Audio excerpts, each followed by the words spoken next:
Ciao ciao les petits loups, bienvenue, welcome, de retour au petit parc, j'espère que tout le monde va bien. Aujourd'hui pour tester le JJRC H31, quel beau petit bébé, je pense que vous allez être étonnés par ses performances et surtout par son prix. Voilà, parce que on est venu ici aujourd'hui simplement parce que j'avais besoin d'un petit peu d'eau. Et puis je sais pas si vous avez remarqué, j'ai des lunettes la classe quand même. Non, tu trouves pas, j'ai des lunettes la classe? Bah écoute, les lunettes elles sont offertes avec le drone. C'est des petites lunettes, je vais d'ailleurs les enlever parce que moi il me faut des lunettes de vue. C'est des lunettes JJRC, voilà, qui sont offertes avec le petit appareil. Bah écoutez, c'est un petit cadeau bidon on va dire, mais c'est bien pratique parce que dès qu'on a le soleil dans la tronche, bah c'est beaucoup moins facile de piloter un drone. Donc je vais reprendre les miennes quand même parce qu'elles sont solaires, mais en même temps je vois mieux. Ça va être un peu plus sympa. Donc pourquoi je vous parle du JJRC H31 aujourd'hui? Parce que c'est un petit drone qui vaut 30 balles. Voilà, on le trouve à 28, 29, 30 euros. Sur les sites, je vous mettrai un lien de toute façon. Et franchement, pour le prix, je vous assure que vous en avez pour votre argent. Alors, spécificité toute simple. Je ne vais pas faire d'unboxing aujourd'hui. Il existe en blanc, noir et vert noir également. Pour le même prix bien sûr, les deux sont compatibles, donc vous pouvez acheter un noir, un blanc et un vert, les deux seront compatibles, et pas mal de spécificités. Donc on a la petite trappe ici pour la batterie, je vous montrerai ça juste après, petite batterie 400 mAh pour 3,7 V, une cellule normale. On a un bouton de mise en route ici, petit bouton on-off, et un petit branchement pour une caméra, et d'ailleurs on voit qu'on a un support qui est là pour pouvoir clipser une petite caméra, que ce soit caméra d'enregistrement ou caméra de FPV, pourquoi pas. Et super costaud, donc tout est en plastique nylon, c'est-à-dire que tout est vraiment très souple, très léger. C'est le genre de drone, vous pouvez le jeter par terre, ça craint pas. Vous pouvez le jeter contre un arbre, bam, ça craint pas, même en plein vol.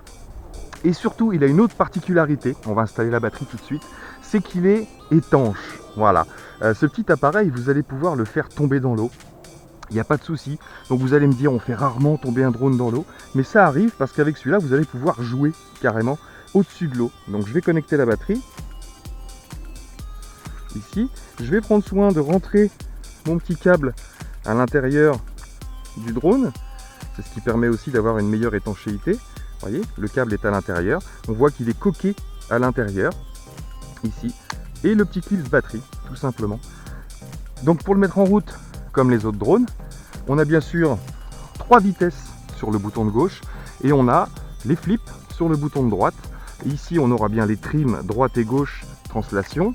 Ici on a le trim avant-arrière, tout bêtement. Là ce sera pour prendre une photo vers le haut ou filmer vers le bas, ce trim là. Et celui-ci va être à droite le mode headless et à gauche le mode return to home. Voilà, ou l'un ou l'autre, je sais plus. Mais en tout cas, ça sert à ça. Donc on met en route le drone tout de suite. Donc on pose le drone à plat. On met en route avec le petit bouton. Bim! Ensuite, on allume la télécommande. On prend le contrôle. Bim! Là, on a le contrôle de l'appareil. On peut même faire un petit calibrage. Il suffit de mettre les deux poignées dans l'angle ici. Donc là, vous ne le verrez pas sur la vidéo, mais le devant se met à clignoter. Tac, et ça c'est simplement pour calibrer. Pensez-y, hein, tous vos drones, calibrez-les dès qu'il y a une chute, dès qu'il y a un nouveau départ, calibrez votre appareil. Allez, on y va? C'est parti! Donc aujourd'hui on a un petit peu de vent par moment, je vous ai installé quand même la manche à air pour voir si le vent forcit ou pas. Donc là on est en mode débutant, le mode 1. Donc vous voyez les inclinaisons que l'on a.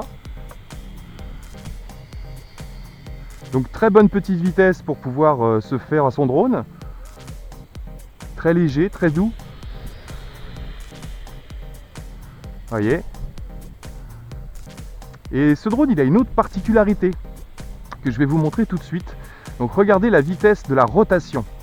Vous vous souvenez, sur tous les appareils, la vitesse ne change pas la rotation, elle change simplement l'inclinaison de l'appareil. Donc vous voyez la rotation, on voit qu'il part un peu avec le vent. Vous voyez surtout la vitesse de la rotation. On va passer maintenant en vitesse 2. Voilà. Donc on a un peu plus d'inclinaison, donc un peu plus de vitesse. Donc ce drone n'a pas le maintien d'altitude, bien évidemment, c'est à vous de le gérer. Regardez maintenant la rotation. Hop là. On va essayer de le laisser dans le cadre, ça va être mieux. Donc voilà pour la rotation.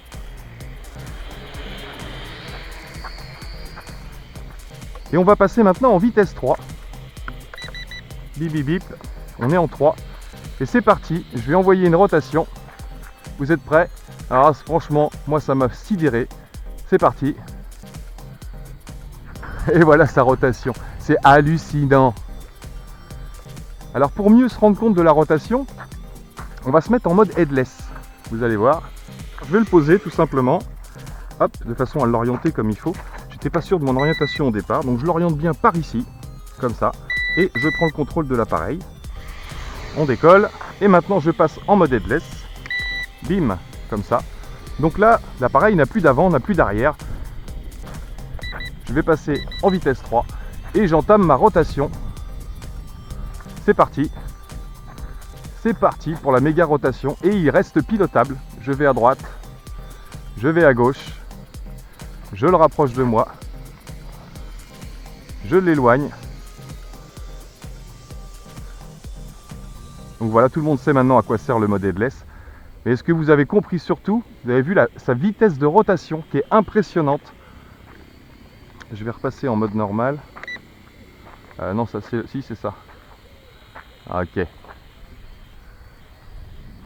Et donc là en vitesse 3, on a beaucoup plus de puissance, beaucoup plus d'inclinaison, beaucoup plus de nervosité. Il n'y a pas que la rotation qui change. Regardez ça. C'est impressionnant. Allez, on va redescendre assez vite. Coupure moteur. On récupère. Et on va tester la principale fonction de cet appareil. Parce que c'est quand même assez drôle. Il paraît qu'il est étanche. Alors voyons ça. Testons l'étanchéitude. On va d'abord tâtonner le terrain. J'ai emmené une perche au cas où. Hein. Allez, bim. Ça commence.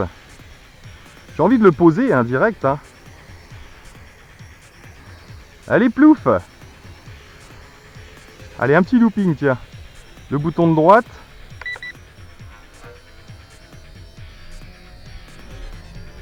Ah, il perd très peu d'attitude et en même temps, ça aide à l'essorer. Ah, les petits loopings sont propres. Hein.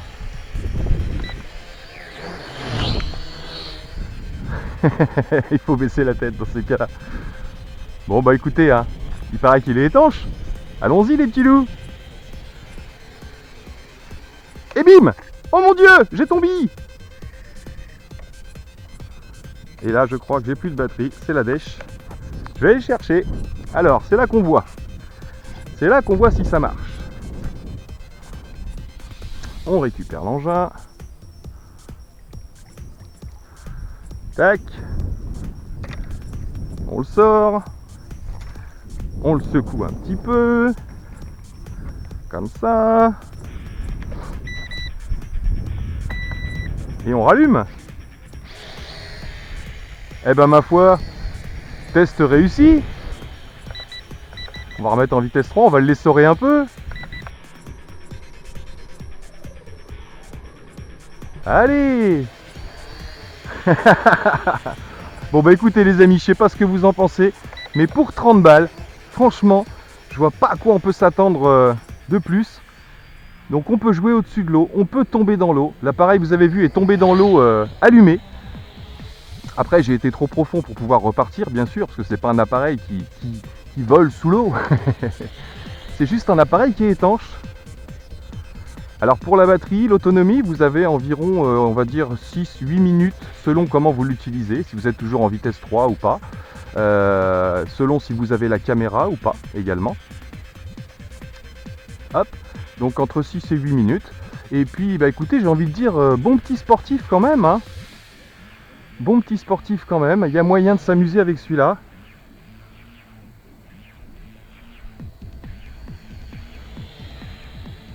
Très doux, très léger, il fait vraiment pas de bruit par rapport à beaucoup d'autres drones.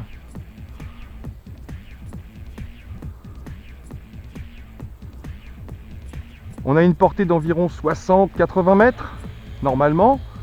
Donc ici, c'est un petit peu dur de tester. Ah, ça y est, la batterie est fatiguée, vous voyez, je suis à fond. Et il descend. Et il va se poser automatiquement. Comment ça se passe pour une coupure moteur? Je coupe la télécommande. D'accord, il tient 1 seconde et demie et il s'arrête. Mais c'est le genre de drone qui peut tomber d'assez haut. Voilà, il n'y a pas forcément besoin de prendre très soin de cet appareil. Voilà, je suis désolé de faire ça, je sais pas dans mes habitudes. Mais il est vraiment fiable, vraiment sympa.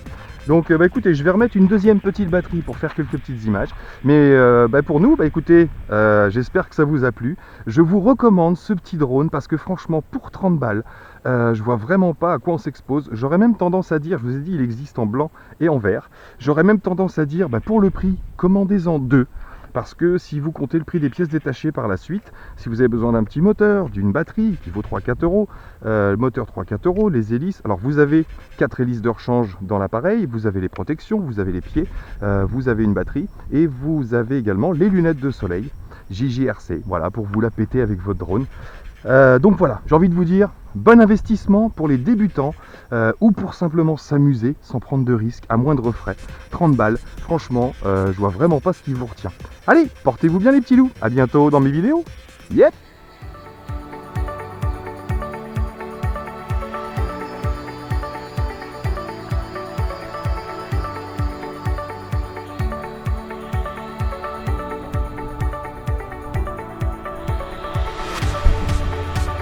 Allez, on se tente un petit looping manuel.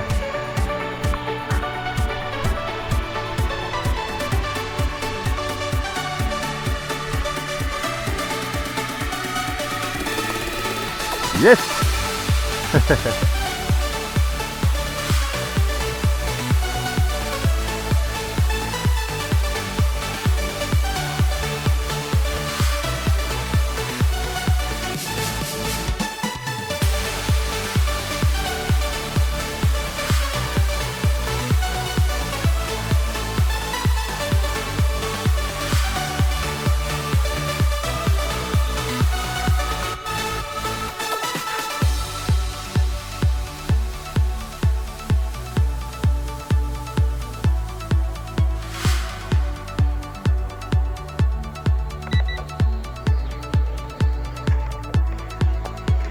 Ah, l'eau ça marche, l'air c'est chiant.